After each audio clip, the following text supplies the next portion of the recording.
A couple of things to remember when you're co-parenting with a narcissistic person. Narcissistic people will buy the child. I bought my kids because my ex-wife and my daughter's mother, women are more nurturing than I was. I wasn't that hugging, nurturing type dude. Like, come here, let me give you a hug. It's gonna be okay. Daddy got you. I wasn't that dude. I didn't even know how to nurture.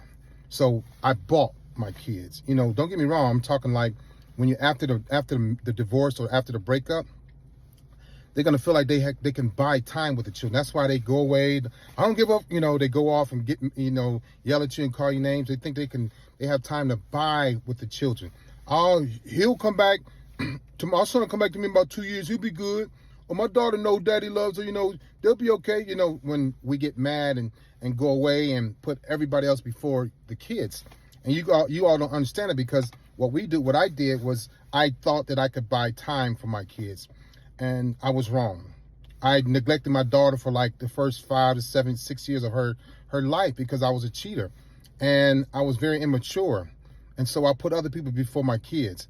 And then I knew that daddy, I'll be back around and they're going to love me either way. And it did happen that way eventually years later, but I lost a lot of quality time with my kids. I lost a lot of daddy time with my daughter and my sons. I have 3 kids, 23, 27, 28, 2 sons and a daughter. And so co-parenting with a narcissistic person, they're going to feel like they can buy time. They're going to buy those kids. They're not going to give them the love and the nurturing that women can give. I just didn't know how to do it. And so what happens is we come around with nice things. We come around with gifts. We come around with money. We come around on birthdays. We come around on Christmas, holidays. And now we want to be this provider, right? Or this protector.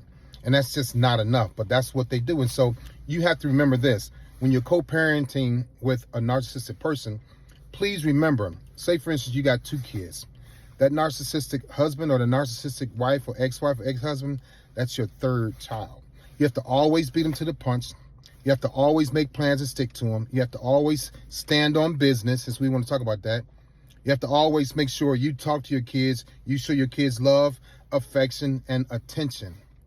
You have to always make plans and stick to it. Don't give up. Don't relent. Don't give in. Because a narcissistic person is only going to fight you and bow to you because they want to be the better person. They want to look better in times of need, in times of gifts, in times of holidays. But in between time, when they need the nurturing, when the kids need the nurturing, they can't do it, right?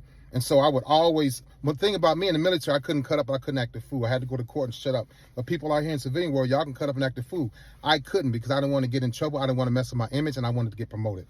So co-parenting with a narcissistic person, you have to know, think, and understand that they are your 3rd or 4th child, and you have to treat them as such. Be careful.